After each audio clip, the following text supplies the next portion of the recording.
Olá, queridos amigos e queridas amigas. Ajeitem-se na cadeira, peguem uma xícara de café, pois a história que vou contar hoje é daquelas que nos pegam de surpresa e nos fazem pensar muito sobre a vida e as relações humanas.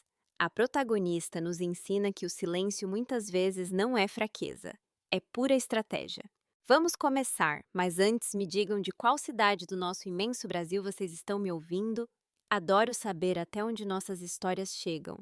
Agora mergulhem comigo neste relato surpreendente. Até os seus 42 anos, Sofia carregou a vida nas costas, como se fosse um soldado ferido. Seu caminho não foi enfeitado com flores, mas sim com os destroços de sonhos desfeitos. Ao terminar o colégio, ela imaginou que o mundo estava apenas começando, mas a realidade cruel logo lhe mostrou outra face. Enquanto suas colegas postavam fotos sorridentes na faculdade e saíam em encontros, Sofia passava seus dias em farmácias aprendendo termos médicos que nem os enfermeiros conheciam. Sua mãe adoeceu gravemente. O diagnóstico foi brutal, sem esperança. Cada dia para Sofia começava não com o cheiro de café fresco, mas com a troca de fraldas, a administração de remédios e a preparação de papinhas. Ela não desistiu da faculdade nem de sua mãe. Estudava como podia entre os turnos noturnos ao lado da cama e a louça suja na pia. Elas viviam com a pensão por invalidez da mãe, um dinheiro que sumia antes mesmo do fim do mês. Trabalhos extras. Nem pensar como ela poderia deixar a mãe que não conseguia nem ir ao banheiro sozinha, cuidar de alguém acamado não era um ato heróico. Era uma rotina esmagadora sem válvula de escape. E Sofia aceitou essa rotina como sua cruz. Quando a saúde de sua mãe piorou, ela teve que trancar uma matéria e procurar um emprego. Conseguiu uma vaga como caixa em um banco na movimentada Avenida Paulista. Ali tudo era sorrisos forçados e burocracia sem fim. Seu papel era parecer amável, embora por dentro tudo o que ela pensava era mais um comprovante e eu vou ter um colapso. Mas ela não podia se dar a esse luxo. Quem cuidaria de sua mãe? Então sua mãe faleceu. Foi como se alguém apagasse a luz do quarto. Um silêncio estranho tomou conta de tudo, um silêncio que não era de paz, mas de um vazio profundo. A tão sonhada liberdade não veio como alegria, mas como uma ressaca emocional devastadora. Pela primeira vez, Sofia sentiu que não sentia nada. Era um fantasma de si mesma. E foi nesse vazio que um homem apareceu do nada. Lucas, um engenheiro comum com o olhar um pouco cansado pela vida. Ele estava em São Paulo para uma visita de trabalho. Não houve flores, nem promessas. Um dia, no refeitório do banco, ele apenas lhe estendeu uma xícara de café e disse: Dá para ver que você carrega o mundo nas costas. E Sofia sorriu. Um sorriso de verdade, não um sorriso protocolar. Eles começaram devagar, depois com mais confiança. Caminhavam pela orla do Parque Ibirapuera, conversavam até tarde, discutiam sobre livros que ninguém mais parecia ler. Ele foi o seu primeiro homem de verdade. Não um adolescente, não um salvador, não um príncipe encantado. Apenas alguém com quem ela não precisava ser forte o tempo todo. Eu acho que era exatamente disso que ela precisava naquele momento. Alguém que a enxergasse. Mas a vida, como sempre, tem seus próprios roteiros. Decidir quem se mudaria para onde foi complicado. Lucas morava em outra cidade, tinha um bom emprego, um futuro garantido. Sofia, com seu apartamento alugado na aclimação e raízes que aprendiam a São Paulo, parecia pronta para largar tudo para ficar com ele. Mas justo quando ela tomou a decisão, a vida deu uma rasteira e ele foi demitido. Ele se mudou para o apartamento dela buscando um recomeço em São Paulo.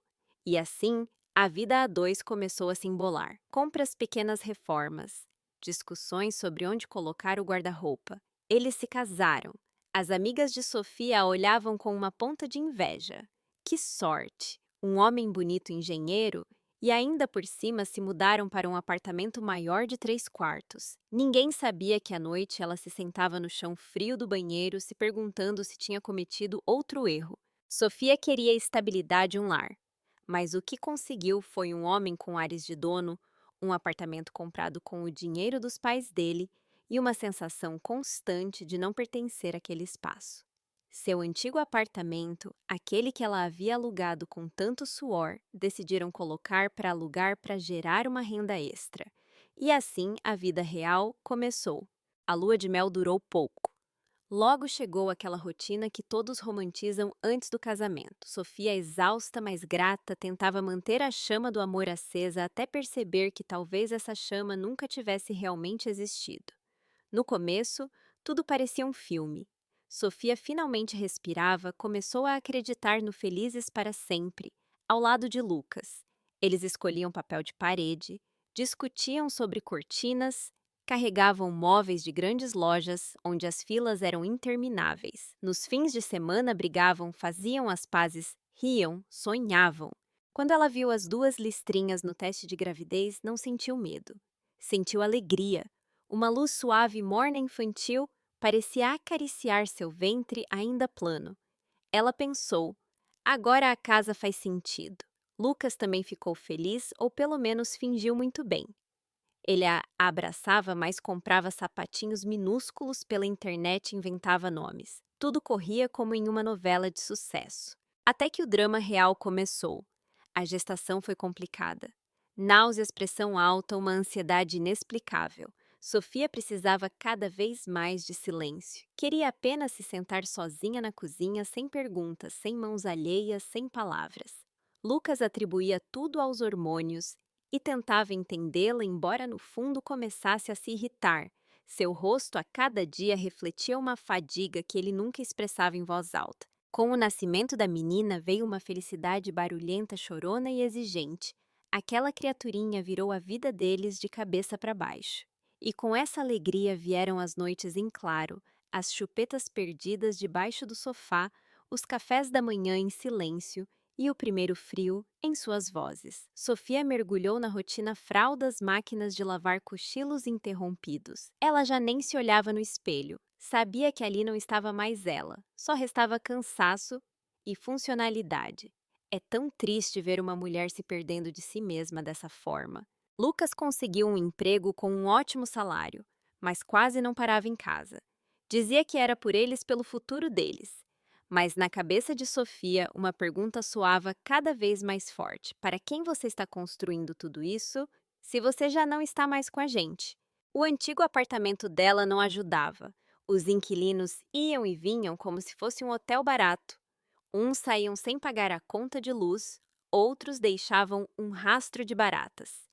Uma vez tiveram que chamar um técnico porque o cachorro de um locatário comeu parte do sofá. Sofia, com o bebê nos braços, corria para resolver tudo. No final, ela se rendeu. Vendeu o apartamento. Parte do dinheiro foi usada para reformar a casa atual. Para ele parecia uma melhoria. Para Sofia foi uma despedida silenciosa do último canto, que era só dela. Agora tudo era dos dois, mas parecia ser só dele. Quando a menina entrou na pré-escola e Sofia voltou a trabalhar, sentiu que voltava a respirar. Conseguiu um emprego em uma fábrica como supervisora de qualidade. Nada glamouroso, mas sem o estresse do mundo corporativo. Colegas tranquilos, sem joguinhos de escritório, um salário justo.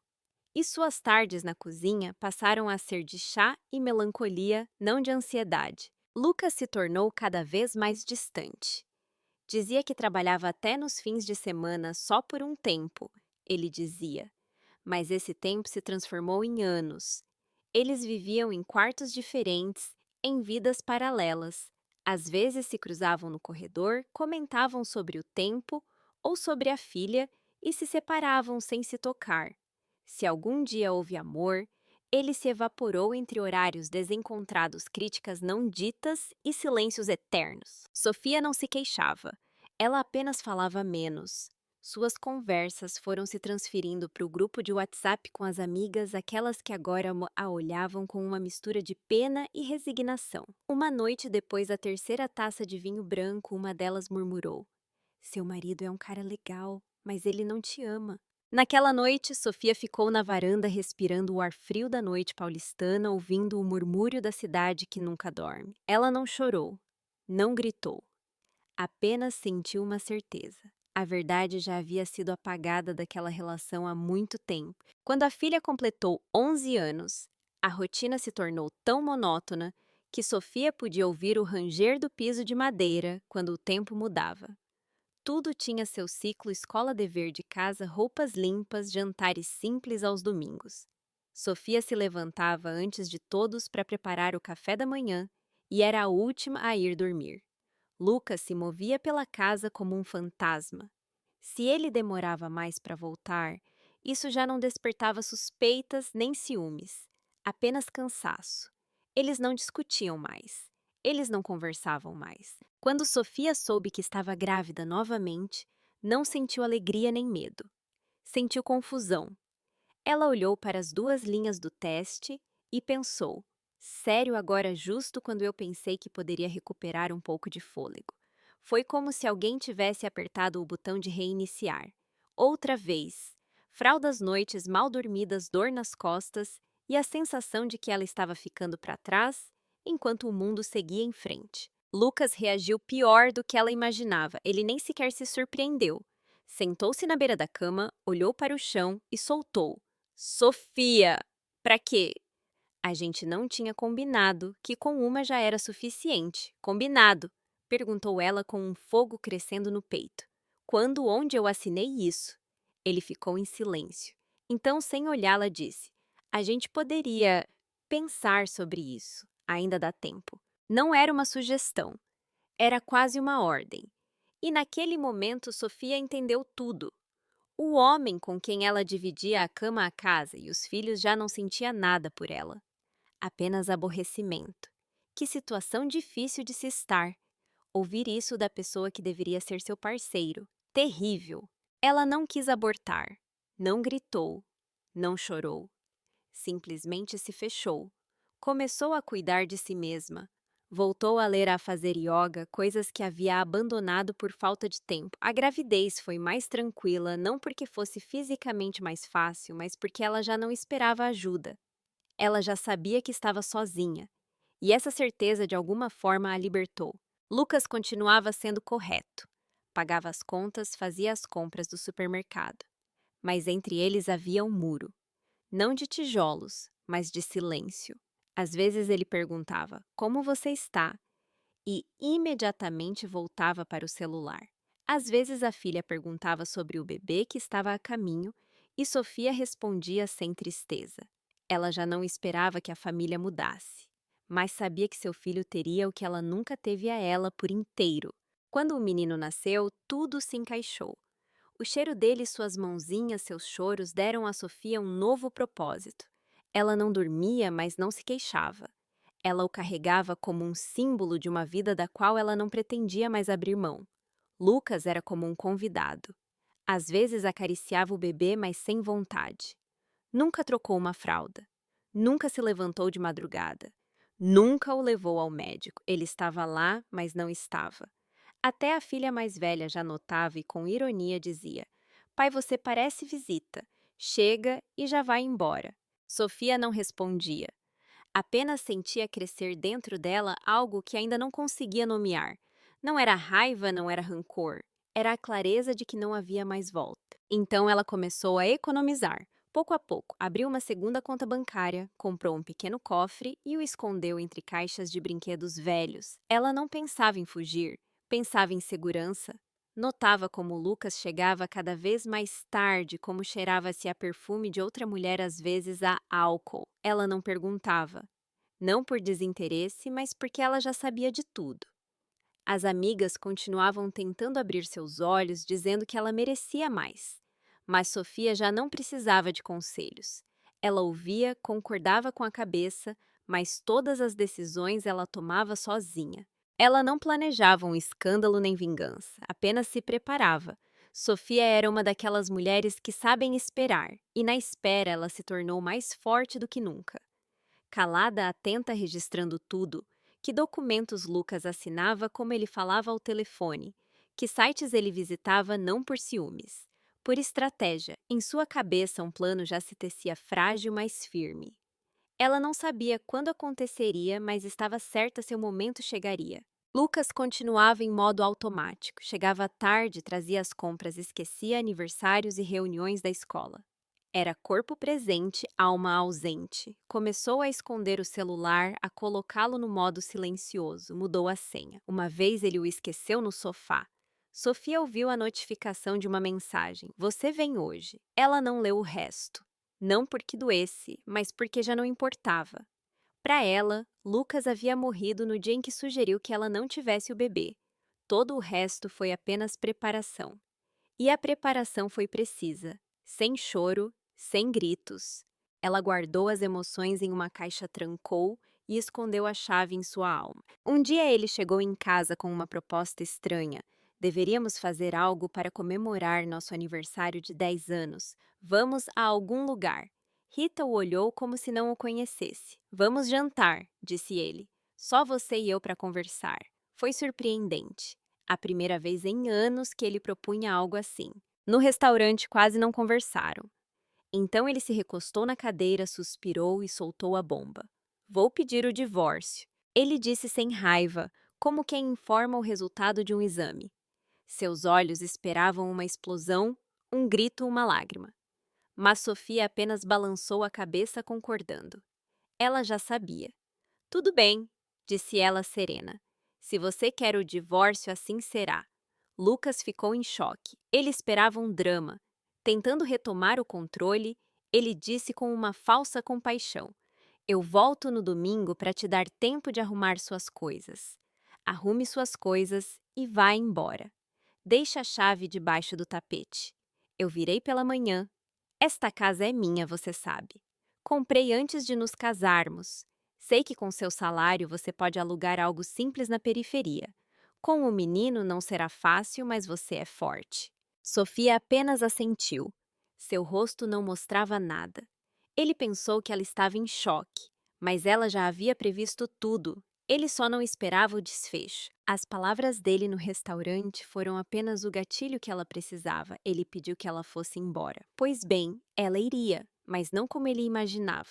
No dia seguinte, Sofia e seu filho desapareceram. Sem escândalos, sem bilhetes de despedida. Simplesmente se foram. Lucas voltou no domingo pontualmente. Usava uma camisa nova, trazia uma garrafa de vinho. Sentia-se aliviado. Imaginava abrir a porta e encontrar a casa vazia, uma brisa de liberdade. Mas a chave não estava debaixo do tapete. Ele usou a sua, mas a fechadura não girou. Bateu. Nada. Então a porta se abriu por dentro. E diante dele apareceu um homem alto, de ombros largos e olhar firme. Quem é você? Perguntou Lucas, recuando. Eu moro aqui, respondeu o homem sem piscar. Você não mais. Lucas ficou mudo. Esta, esta é a minha casa, balbuciou ele. Não mais parceiro, disse o outro com calma. Agora quem mora aqui sou eu, e eu conheço bem meus vizinhos. Você não é um deles. Lucas tentou argumentar, citou documentos, datas. O homem o ouviu pacientemente e disse: Se não acredita, chame a polícia. Está tudo legal. No dia seguinte, ele foi à empresa onde Sofia trabalhava. Informaram que ela havia pedido demissão há quase um ano. Foi à escola do filho. Disseram que ele havia sido transferido para outra instituição há quase 2 anos. A última esperança era sua filha. Ele ligou.